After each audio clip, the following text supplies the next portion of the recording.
Okay. Hey, everybody. Hi, can you see me? I am online.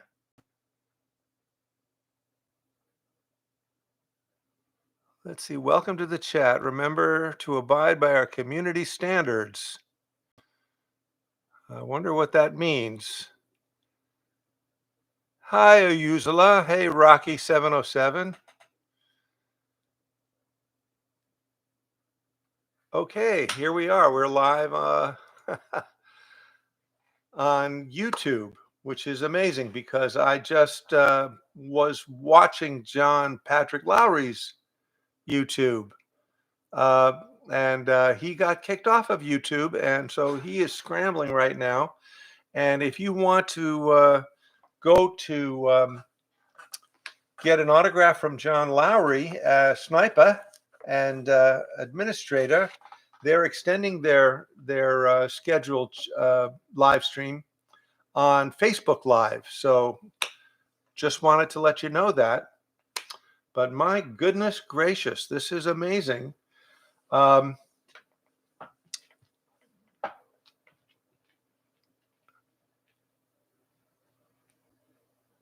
Escapee. Hi, everybody. Kitty Monic. Everybody's here. Okay, good. I wonder what learn more. I'm just gonna check and see something here about streaming. Personal info, content. Not exactly sure why they got booted. But anyway, I'm here to sign autographs. And yeah. Heavy weapons, guys. Good, very good. How is everybody? Hi, Niblet. There you are. Hey, Niblet. Thank you so much for creating these wonderful plushies, which are now available online. And I am going to, I've already signed the first one. It was to make it out to nobody particular, so I can't name a name, but I do have to mark it. Mark the number, and the number is 1436. I'm going to put that on his bottom.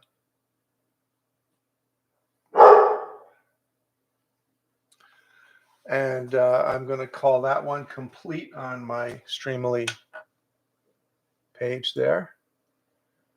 And wanting to, let's see. So, oh, hey, is Caitlin here? Caitlin and Snowflake, they got an autograph coming for one of my new prints. This is out for a pint. There it is, and these are extra large now, 11 by 17. So there's. Come back here, camera. Follow me, not them.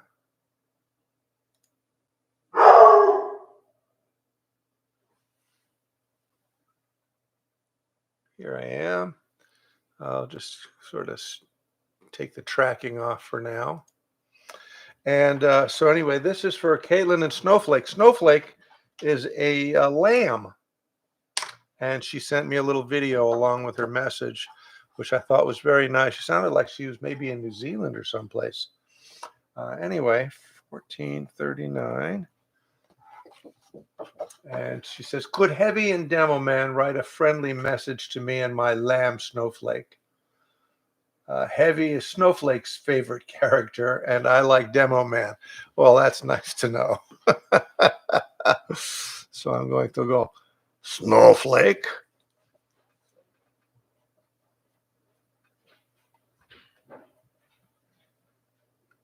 You are credit to team. Da. And to Caitlin.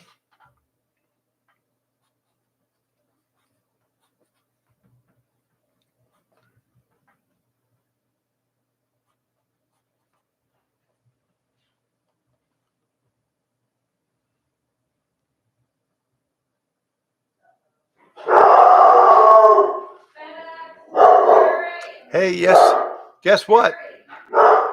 My dogs. Gary. Yes, honey, I'm online right now. I know, that's dog food coming. We subscribe to the Farmer's Dog, and guess what? They just brought food for our dog Bo and Corky.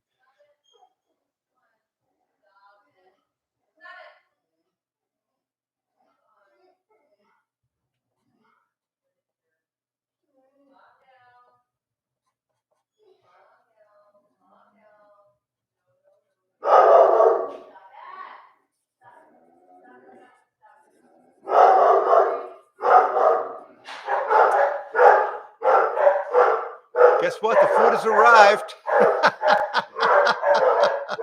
Anyway, Caitlin, thank you so much.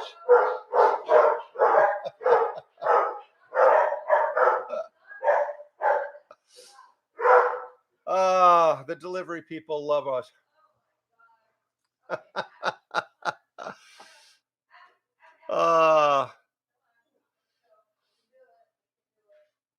Let's see. Hey, anyway, it's great to. What else? Woof, woof, woof. Yes, yes. Let's see. Oh, I've got a heavy, a standard. Meet the heavy picture for Liam. So I write to Liam right now. Liam, cry some more. Ha ha ha.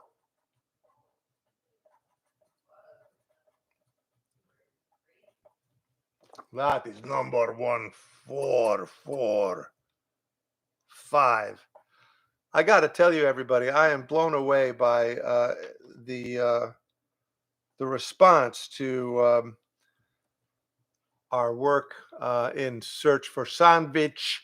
By the way, we do have a winner, and we did shoot the video, and I will announce who the winner is on this live stream. We've contacted her, and her name is Allison. She wrote a really funny script, and I can't wait to see what John, our director, John Patrick Lowry, is going to do with it. We actually shot it here in my backyard, so the woods that you see are out here where I live in the land of Twin Peaks. Wow, wow, wow, wow, wow, wow, wow, wow, wow, wow. Yes, that Twin Peaks. So, okay, for Liam. Mark complete. And we've got another one of these big beauties. This just came today. So I'm glad I could sign these. These are new.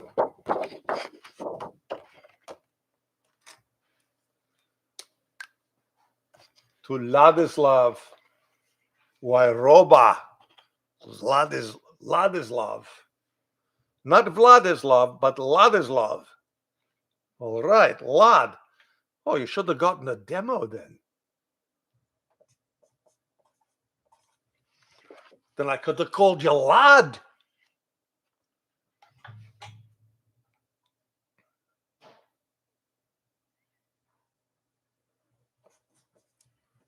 To Ladislav.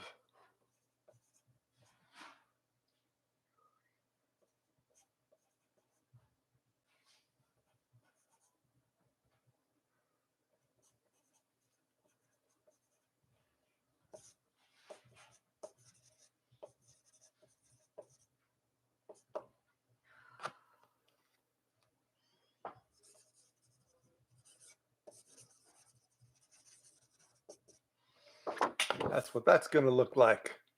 These are fun. This is nice. Is you got a lot of nice yellow space to sign things in. I'm really proud of these. The only thing is I don't think that the plushies are going to fit in the envelope I send these back to Streamily in.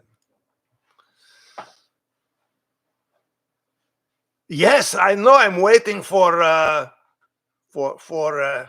waiting for the heavy plushie or the demo plushie. That's wonderful. Thanks, Niblet. I appreciate it. Yeah, these are really adorable. I get a lot of great response when people come over and they see this big box of heavy plushies. That's the second stuffed animal that I've become. Stuffed animal. I'm not an animal, but I was also Bravo Fox way back in the 1890s, in the 1980s. And I played a large fox on a TV show called Zoobly Zoo. Uh, and I was made into a soft plush character. All of us Zoobles were. There were 5 Zoobles, very similar to Team Fortress 2, except not as violent, obviously. Let's see. No, King Pig, you didn't miss anything too important.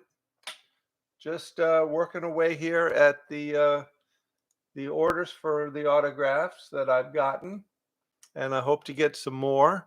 Plus, to let you know, there's more fun things coming down the line. I got to tell you, we were at a panel at Emerald City Comic Con here in Seattle just last weekend, and we had a blast.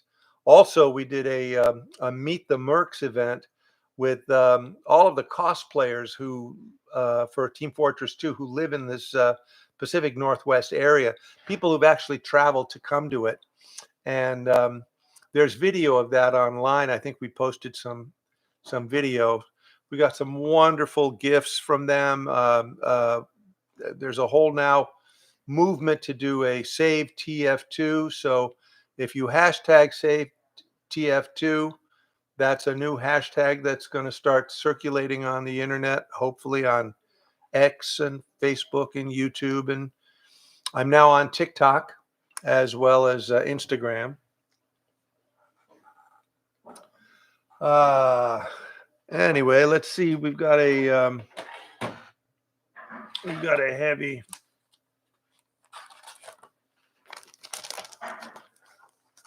for Colton. These are new. Not hot off. Yeah, they're hot off the press, but they've been around a while. These guys. And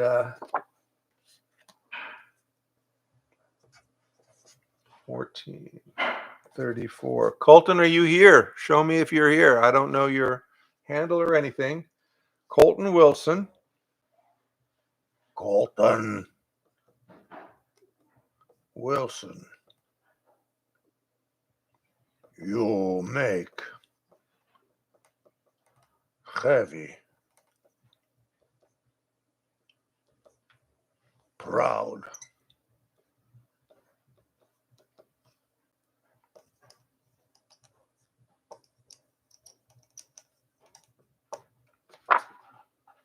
Look at that. So. Look at my knee and my leg. Oh no, what happened? I took the little container down. Oh. And then it fell on me. So I've got a big. Oh Lord. Here. We sustained an injury during the delivery, everybody. Well, it wasn't. Safety F2 might not have worked the first time, but yeah, no, we have more fans now than we did years ago when the game was being marketed. So there's been a groundswell, very much like the way the fans saved Star Trek. The original Star Trek series was canceled, and there was such an outcry that they brought it back for 6 more seasons. And then when it left the air, they already had in the pipeline Next Generation, Voyager, Deep Space Nine, etc., plus the movies. And, as a voice actor, I was very lucky to have worked on all of the TV series beyond the original Star Trek series. I started working on Next Generation, Voyager, and Deep Space Nine, so I know how to play Dabo. I can speak Ferengi. I know the laws of acquisition, etc. Speak Klingon. Tokwala, kapla. Okay, that's. Wait a minute. That was, what number was that for Ladislav? That was, oh, there's another Ladislav. Dad. No, not Vladislav, but a Ladislav. So this is to 1437. Let's see.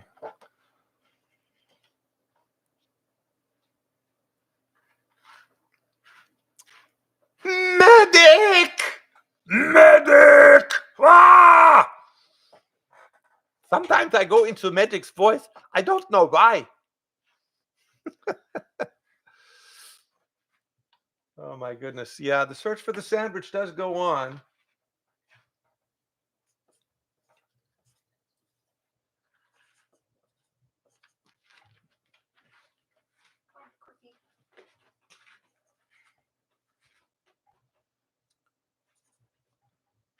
Ladislav Gvor.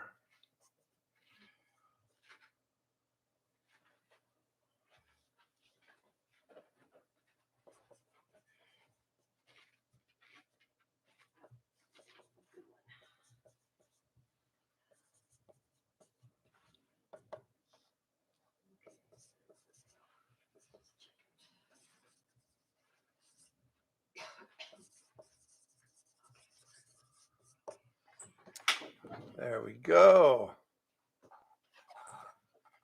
Oh my goodness, got to sort these all out before I get them. Pixel Splash. Hey Gary, I ordered a signed heavy plushie that was out, but I've got. Let's see if it comes up in my list here. I know I have a couple of orders here. Are you Spencer? Let's see. Let's see who else ordered a plushie here. Perry Page.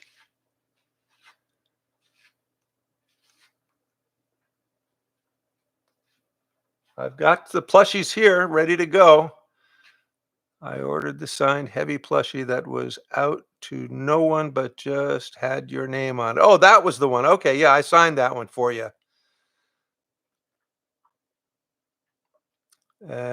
Would it be all right for you to also write Pixel on the bullet belt on the back? Let me see if I can do that then. Oh, look at that. The belt is a separate piece. Nice going, Niblet. I see. What was it? Pixel. I can write Pixel on the back.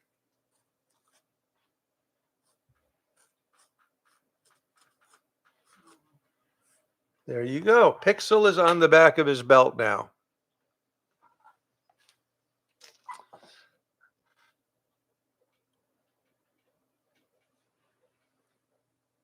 Okay. Well, you're from California, not New Zealand. Okay. That's all right, Caitlin. California, I lived in LA for many years, loved it. And I didn't see many sheep there. Okay, we have another out for a pint. That is number 1441. By the way, if you can stop by to John and Ellen's live stream, they're on Facebook instead of, for some reason, YouTube kicked them off. So go by and say hi. I know they're going an extra hour because of this of the YouTube snafu. So far, I'm not kicked off of YouTube, so I must not have said anything that violated anything. Rafael Ramos.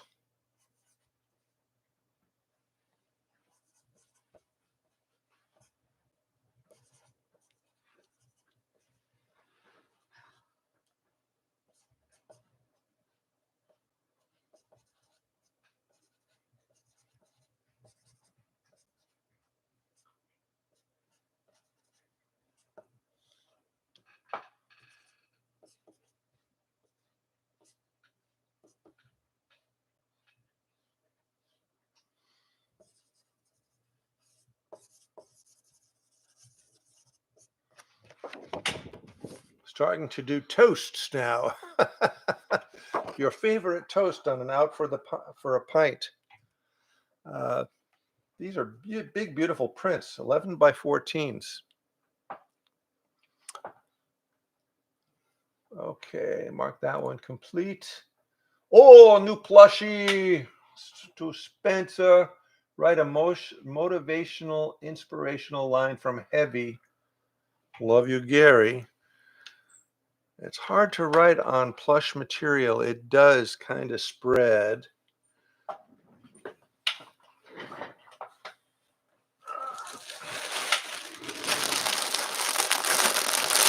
Still in the wrapper. A minute here.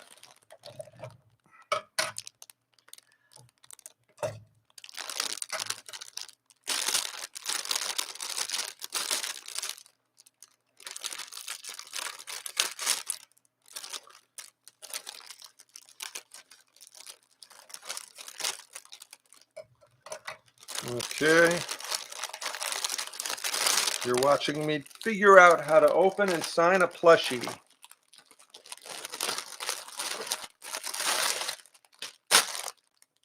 All righty, so let's see. You want a motivational line from Heavy. I'm going to have to write on the back of his head.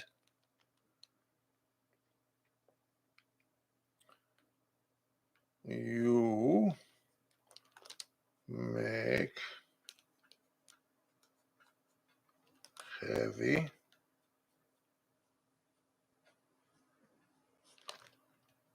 proud.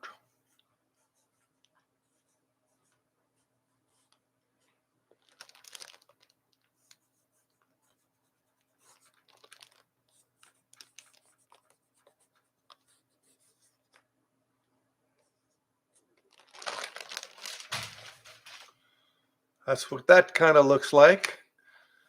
You certainly don't want to mess up his cute little adorable face. You see the resemblance? And what number is this? 1443 on his butt.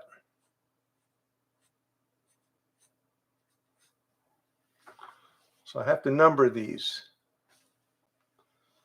so they know who they're going to. All right. Thank you, Spencer.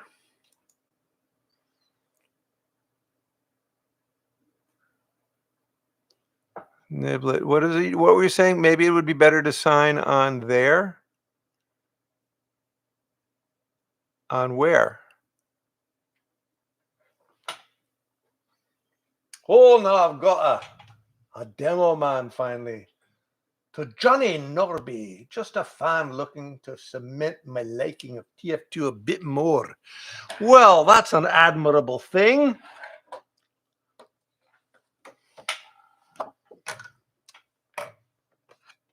From your favorite one-eyed Cyclops, that's for sure. I do have a manky eye. That's the truth. In real life, I do too.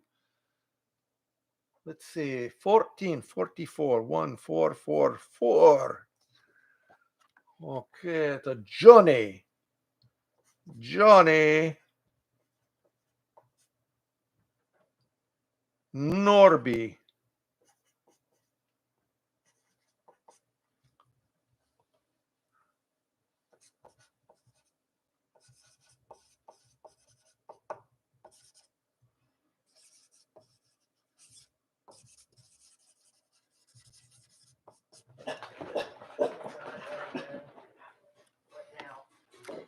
The dogs hear something, that's for sure.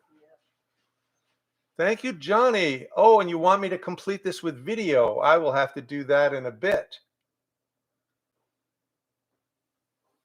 So that's, you paid extra for a personalized video.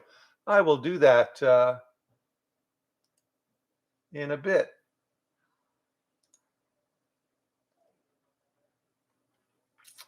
So let me continue on with, oh, I've got another Heavy plushie here. Ah!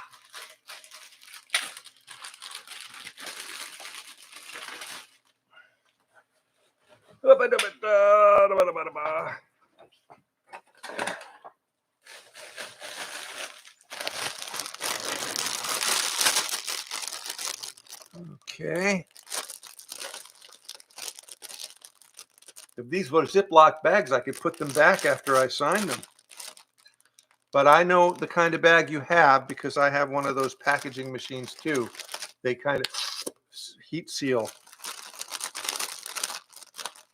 We used to have a manufacturing business ourselves, believe it or not.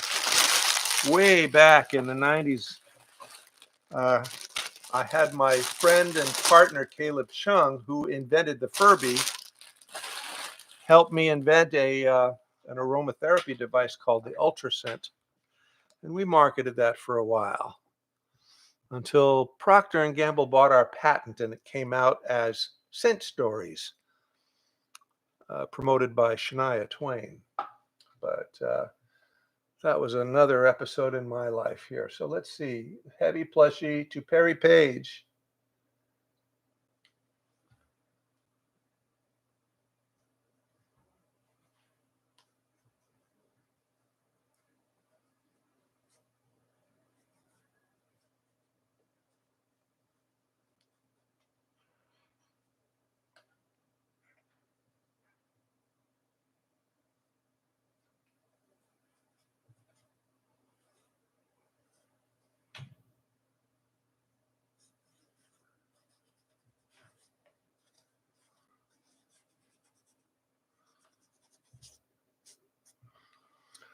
To Perry Page with love. Cute little plushie. They're so huggable. And this was number 1446 on his butt.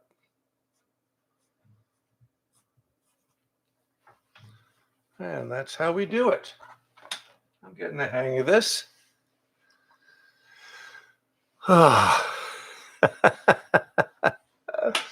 So that was heavy plushie completed. I love it when people call me, hey, Mr. Schwartz. That's like so respectful and makes me feel so old.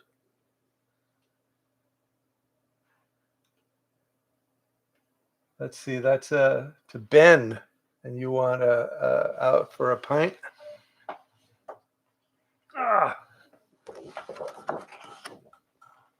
Nearing the end of these orders, but don't worry, the store is open 24/7, and I can pre-sign a few to have them sent to you a little faster, or you can order a personalized video, and I could send you one with and you get the video before you get the print. So this is 1447.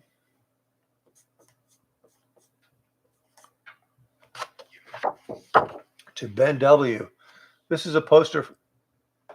For this poster, I was wondering if you can write your favorite line from Demo and Heavy and draw some doodles.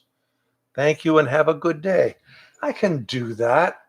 My two favorite lines from the one from Demo Man is, oh, they're going to have to glue you back together in hell.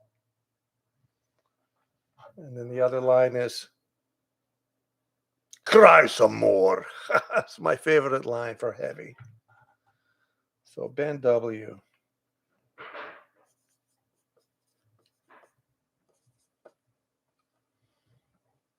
They going to have to glue, good Scottish word, glue, you back together.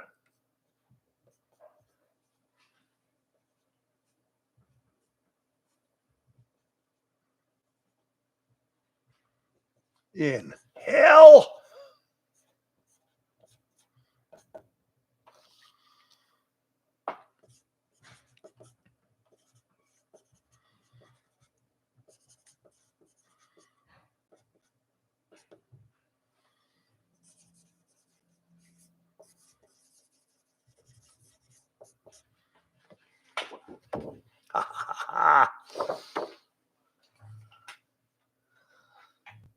That's out for a pint. It's finished.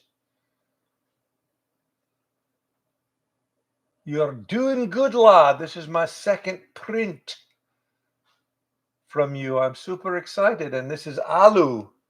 And you want one of the original Demo Man prints. That was the first print I got as a Demo Man. Where is he? There's a drawer here of my stuff.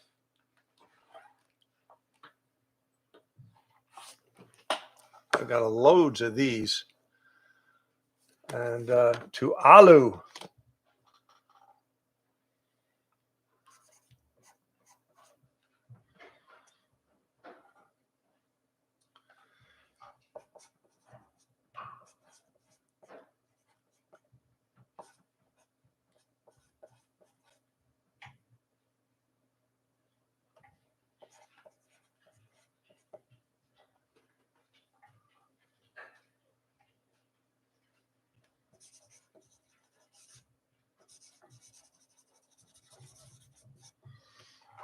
And that's number 1448. You're doing good, lad. You want me to just put all the stuff back in the box? The ice, everything that's frozen? You can put it in the ice box if you want. I'm trying to, but I don't know. Okay, I'll help you once I'm done here. Okay? Yeah. Want to say hi to the fans? Where are they? We're online live. Here's my wife, Tina, everybody. There she is.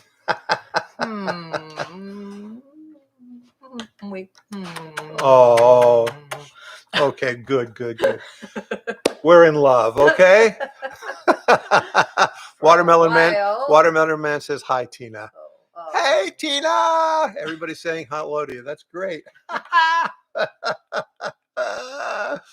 Oh my goodness. So let's see if I can say something, talk to the fans. If you have any questions, let me complete that one. Those are all the orders that were requested for a live stream signing. Happy to sign more things if you just go online to order. I also have my children's book, The King of Average, which is available for signing, as well as if you're fans of the Zoobly Zoo show, where I played Bravo Fox on 65 half hours. That was way back, maybe in your parents' generation, but that was the first time that I influenced the lives of children, and I guess I'm still doing it, although I don't know how many of you are children, but maybe you were when you started this game. I would also love to make some prints for you, Gary. Oh, so usually you're an artist. Well, send me a sample of your work, and I'll see if Streamily and I can make that happen. I don't know. Always looking for that. Possibly also looking if you guys are good fan artists. I'm possibly going to redo my children's book, The King of Average, which is a wonderful fantasy tale novel. I was thinking of maybe doing it as a graphic novel. So, but there I would have to collaborate with an artist, and we would share the proceeds. The payload is reaching a checkpoint. Oh, Snowflake and Lamb say hello. I'll show you their cute video that they sent.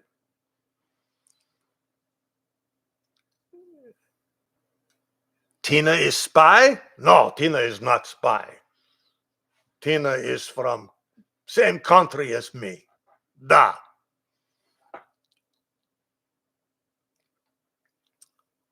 Would you like to sign some standees? I don't know what that means, standees. Gary Schwartz. I could read a little bedtime story from my book, The King of Average. Would you be interested to hear a little of my book? I actually also did the audiobook. If you wanted to download the audiobook of King of Average, I am the narrator of that book. It's available on Amazon.com. Oh, we're getting a couple of yeses. Very cool. Hold on a second.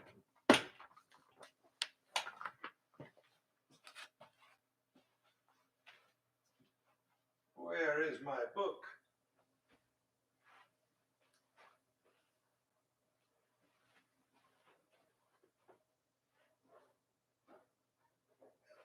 Oh.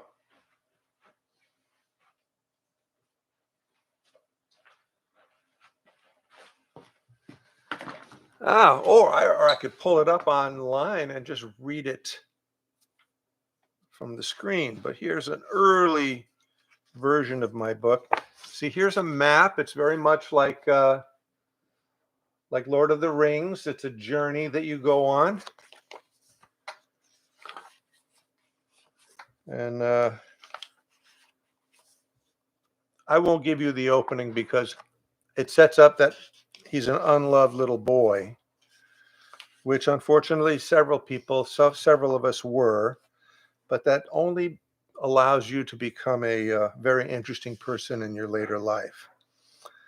But anyway, James is a little boy who feels he's 11 years old, and he feels a little bad about himself until he has this fantastic idea.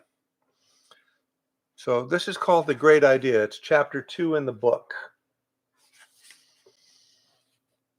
On his walk home the next day, James took his usual shortcut, cutting across Mrs. Shubin's backyard, heading to Hillside Avenue, and he considered his report card. All C's. C stands for satisfactory, he told himself. It means average. You could get by with all C's. See, I'm not so terrible, he said aloud.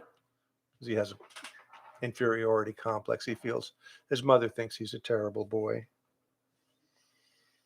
He glanced around. Did anyone hear him say that? No. Only a little black bird with orange-tipped wings perched on a telephone wire above his head. It was a relief to finally hear it out loud. So I'm average. So what's wrong with that? Absolutely nothing. Then it came to him. An idea so intriguing and paradoxical that he had to laugh. What if I was the most average person who ever lived? What if I was more average than anybody else? Well, he was very pleased with himself for coming up with such a wonderful idea. It made him smile as he walked. The more he thought about it, the better he felt. All C's, yeah. That's average intelligence. Physically, he was average too. When he stood in line at school in order of height, he was always in the middle. And he was never picked last for any team games like Todd Grant, who couldn't play very much because he was small and had asthma. Even his name, James, probably the most common name in the English language. That's it. I bet if I become the most average I bet I could become the most average person who ever lived. That's when the little bird attacked. It dove from the wire, headed straight for his head. Ah, you could, it crowed. James covered his head with his arms as it dove against him, squawking, "It's possible!" Then it took off like a shot and was gone. Did that bird actually speak? James thought. Maybe it was a mynah bird or something. He started back for home, but stopped when he spied another strange thing, a gray goat wearing wire-rimmed spectacles and a green tweed vest, standing in Mrs. Shubin's garden, calmly grazing on some pansies. A real live goat. Bah! The neighborhood had its share of dogs and cats, but never any farm animals, especially ones in fancy clothes. Not wanting to scare it, he edged closer, moving slowly until he heard the goat mutter, "Oh, me. Oh, dear me. Dear me." James blinked, then blinked again, hard. Are you a real goat or someone dressed as a goat?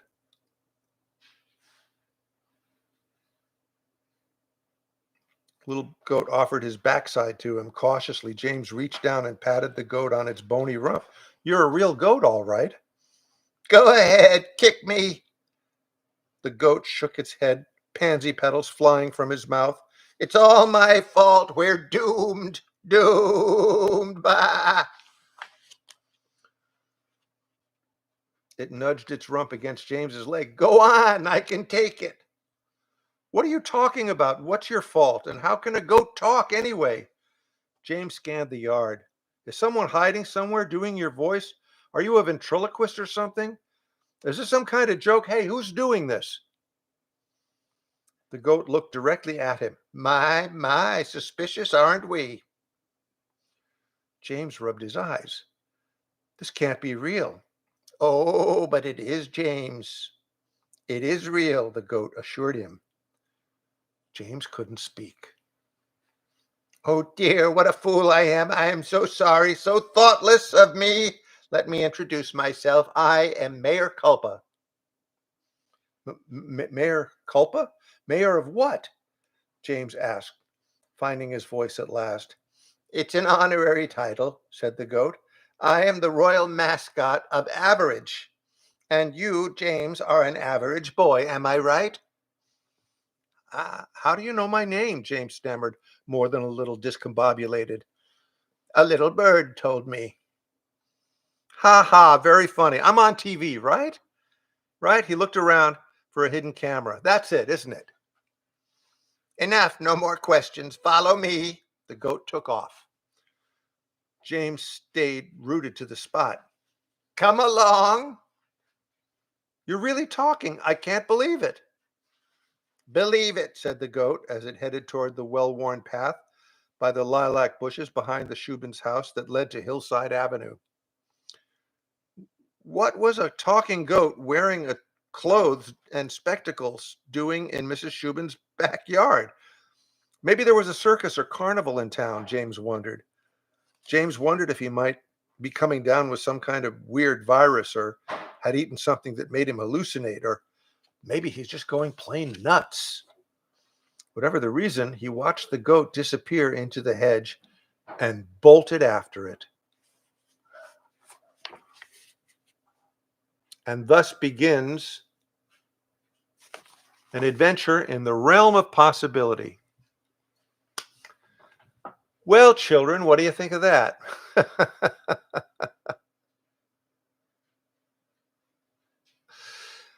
Let's see.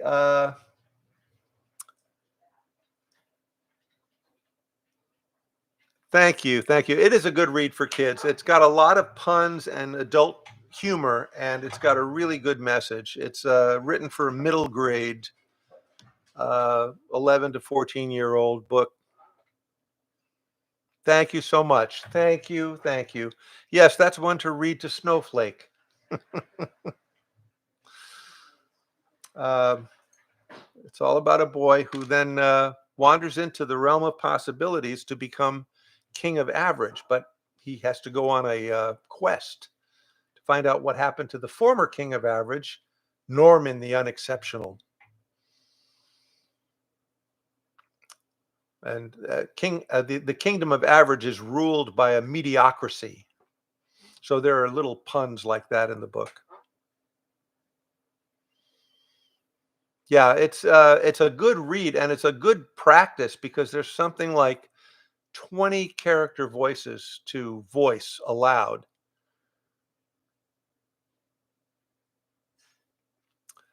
This is something that happened to me when I was 11. I was told how terrible I was by my mom, and I resisted that idea and said, "Well, I'm not awful." I said, "I'm all right. I'm not wonderful," because I had kind of believed that I was not making anybody happy around my house. But I said maybe I could be average, and then I thought, what if I became the most average person who ever lived? Well, the most anything, then you're not average. You'd be the most something. And that made me laugh. And I've had that idea since I was 11 years old. And 2014, somebody challenged me to write that into a book, and I did. and I copied my favorite childhood book style called The Phantom Toll Booth, about a boy who was bored with life. And he goes into the lands beyond, where the land of numbers, Digitopolis, and the land of words, Dictatopolis, were at war, and their two princesses, Rhyme and Reason, had been kidnapped. Yes, the book is published. You could buy a copy either at streamily.com and get it autographed by me, or you could buy a copy on amazon.com. Or you could download the ebook for $2.99, which is a deal. Or you could also get the audiobook, also available on amazon.com.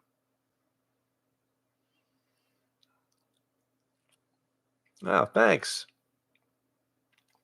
Oh my goodness. Well, I jokingly tell interviewers that it took 52 years to write, but I wrote it on a dare from a friend of mine who said, it's a wonderful story that I would tell out loud.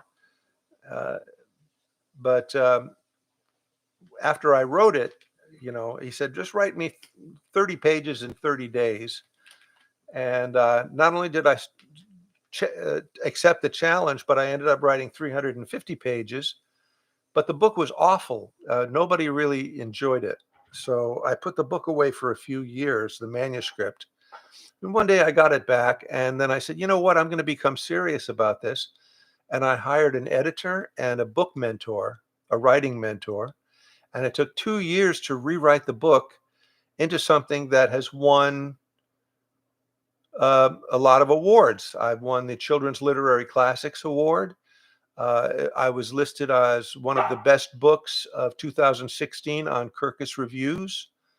I've won the best books of that same year on indiereader.com. I've gotten a lot of great, if you read the reviews online at amazon.com, you'll see a lot of people love the book. And I'm super proud of the book. It delivers a really good message about how to discover your own excellence and to find a way to love who you are. Oh, Soviet Pack Skullgirls. Yes, that's so funny. I was asked, I only did that a few months back. And I play Soviet announcer. And they said they wanted a voice, Russian voice, Soviet announcer. But they said, don't make it like the heavy. So I started doing, voice of a Soviet announcer like this. And then they go, the director goes in my ear. They're down in California. And they go, could you put a little more gravel in it? So I started doing a little more gravel. They said, a little more gravel. Make them deeper. So then I say, started like this. They go, yeah, that's what we're looking for. And I go, okay, you got it. So it turned out they wanted the heavy voice anyway, but it's not the heavy. It's Soviet announcer. Completely different.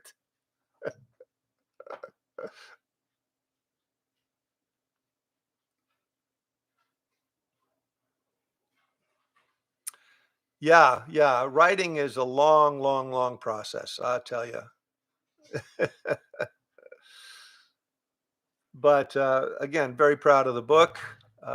I'm republishing the book with new illustrations for a second edition coming up maybe in another 3 or 4 months. Unlike Demo Man, which was inspired by the Jungle Book game. Oh, that was the first time that I used a Scottish accent. That was a fun one. Yeah, that was one of the very first audiobook or video games. Let's see. Do I have that one here?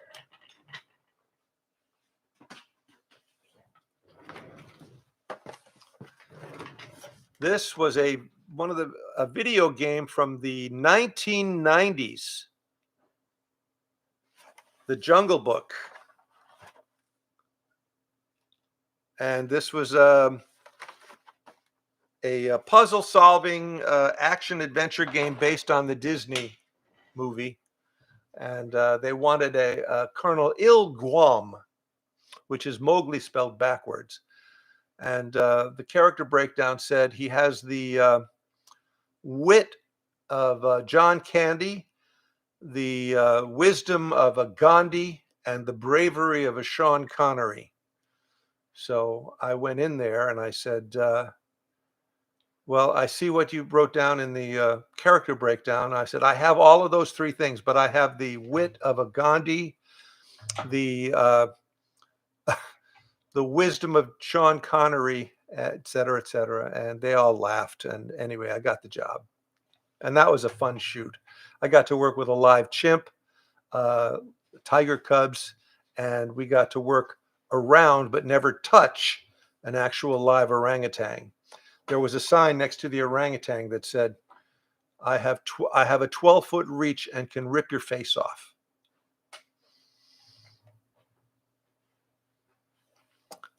If Valve called you to write lines for the heavy, what would they be? You know, Valve's imagination with this game is amazing, and I would say anything they wrote for me. And those writers were terrific. They created such iconic characters for all of us. I could improvise as heavy, but they would have to tell me the situation and write the scene for me. Maybe I would contribute a little bit, but I'm just an actor. Yeah, that dog barking in the background, that is my dog, Bo.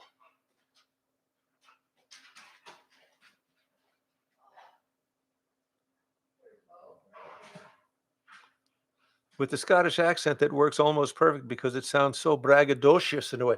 Oh my goodness, yeah, and they can get real cantankerous too, you know. Think of Mike Myers and Fat Bastard.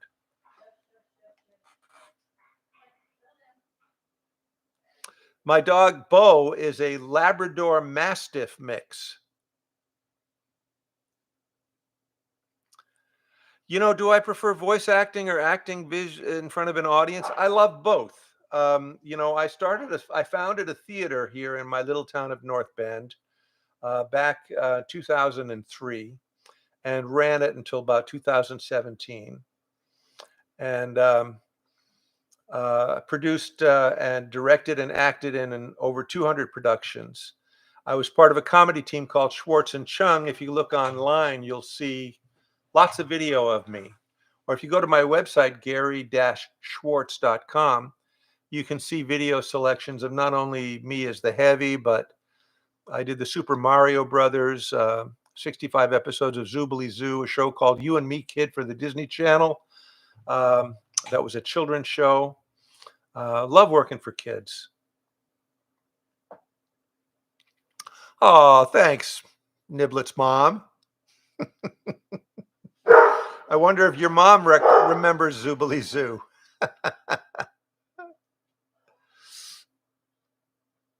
How did I originally get into acting and voicing?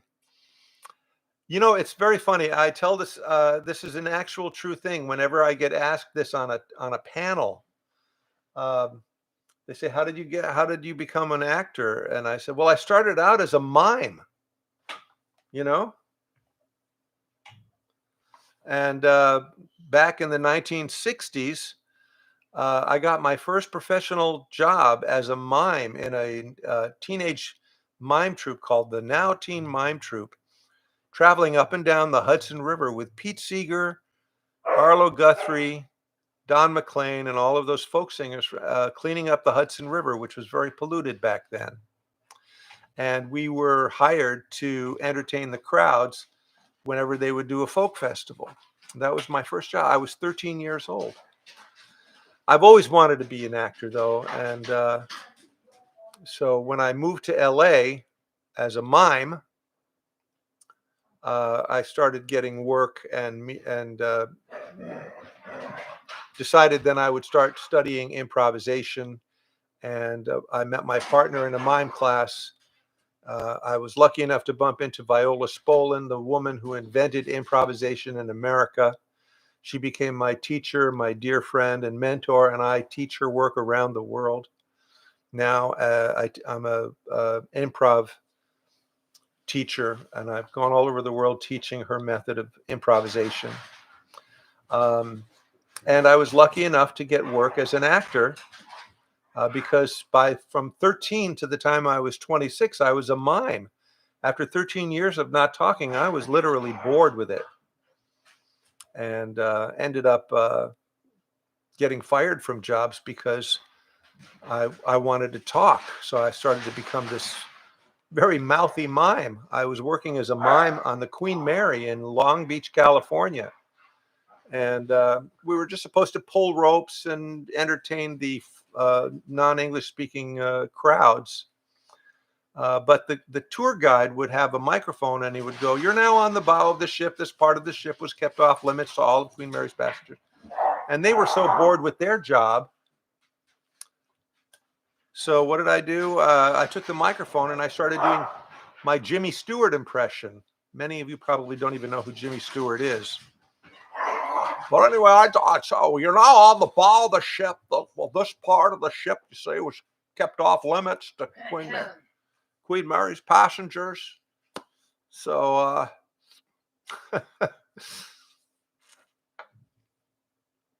let's see. Gary Schwartz's Improv Odyssey. That's right. They're asking about the breed of dogs we have.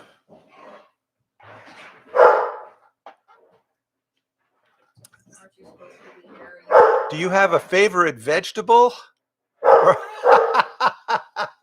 Or am I more of a fruit person? I've never been asked that.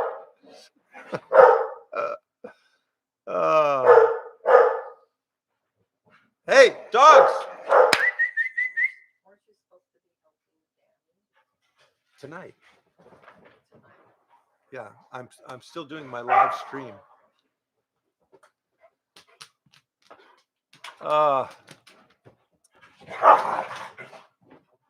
I've played a hot dog who mugged a fat woman in an alley for Richard Simmons.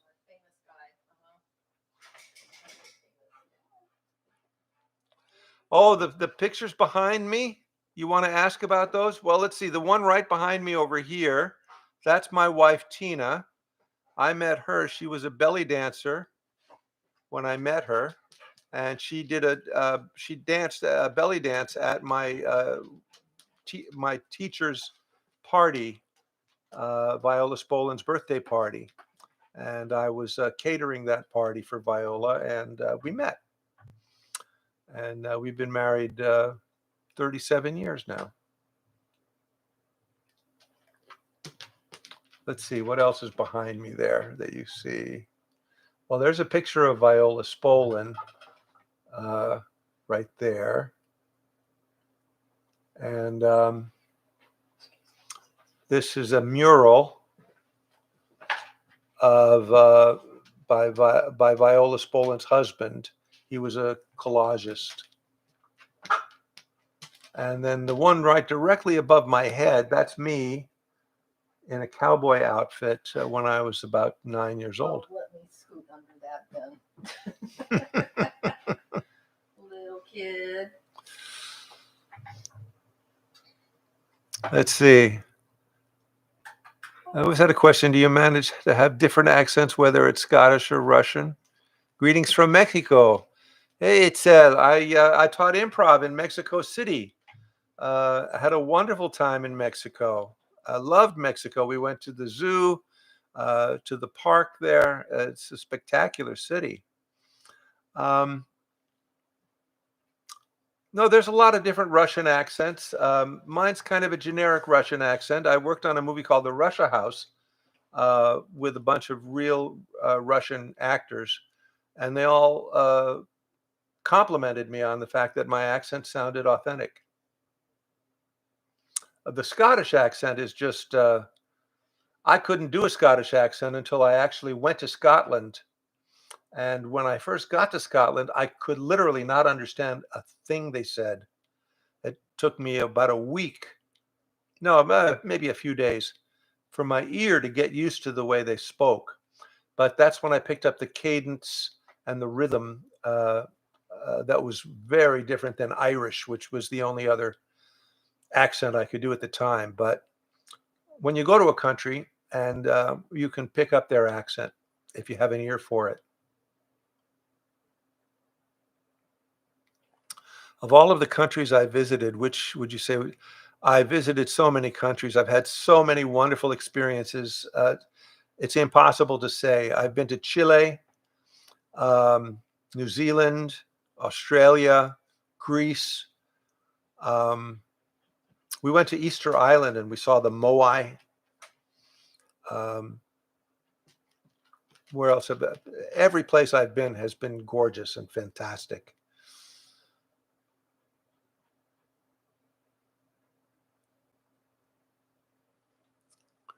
Yes, Viola Spolin was, she's the major influence in my life. She literally changed my whole outlook on life, my whole philosophy of life. If you want to read about my work with Viola Spolin, go over to spolingamesonline.org. You'll see videos of me teaching her work. I used to teach it online during COVID. Um, Videos of her teaching, historical video of her teaching. And there's my blogs are filled with her wisdom and with the lessons that I got from her work, not just as an improv teacher, but as a philosopher. She had a great philosophy. And we were at Frida's birthday party. Yes, we went in Mexico City. We went to the Frida Kahlo Museum, and that was a spectacular. Happened to be her birthday. And on her birthday, Yeah. and they had an amazing It was woman singing as Frida Kahlo. Yeah. Amazing. Yeah. Yeah, we just did a video with Shork. And that short, well, we did a couple of videos. Some are going to be online in probably about a week or two. He's traveling back, right, as a matter of fact, today, traveling back to Denmark, where he's going to have to bury himself into some editing.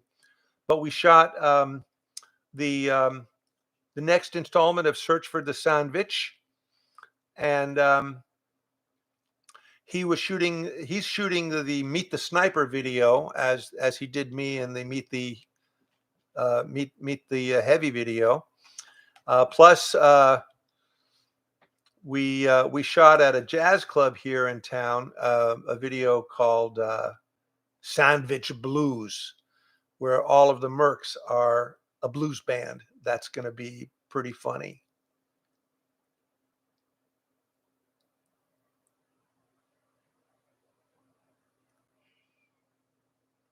Yes, a new Sandwich Saga coming. As a matter of fact, John Lowry is editing it as we speak, and we'll be doing several more search for the Sandwich videos this year. So the search is not over.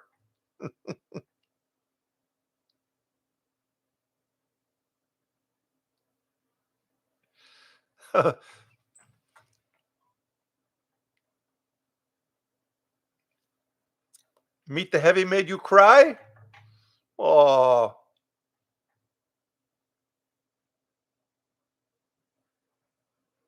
Sandwich, nom, nom, nom, nom, nom.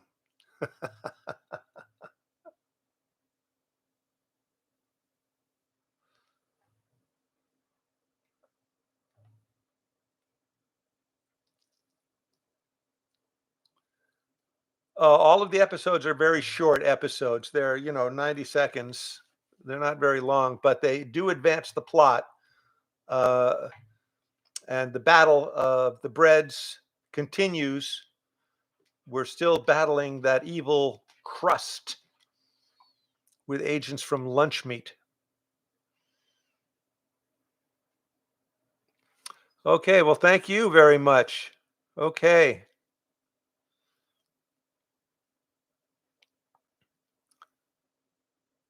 But why did I join the mime group as a kid? Well, anything to stay away from my my house. I wanted to. I was 13 years old, and if someone invited me to camp out in a station wagon with a bunch of other teenagers doing pantomime for thousands of people, how could you resist?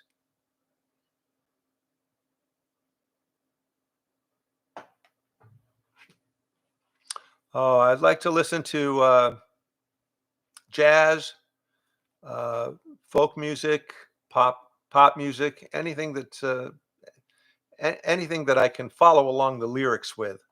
It's hard. I'm not a hip hop or rapper fan much. That's just my generation, probably. Like the blues.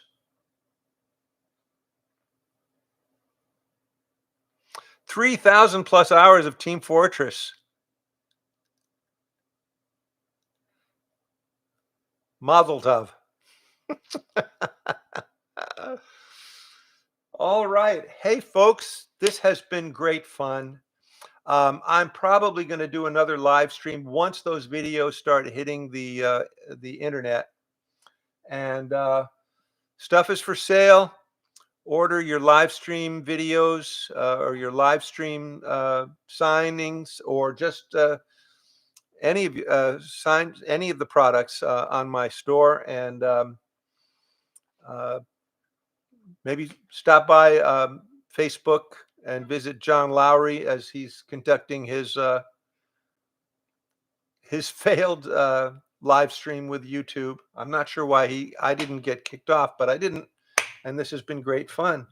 Thank you all. You've been wonderful.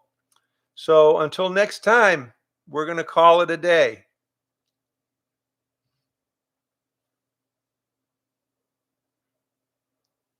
Yes, cheese Danish, one of my faves. All right, everybody. Talk to you later. Signing off from Heavy and the Demo Man. Go back to whatever you're doing. Do it.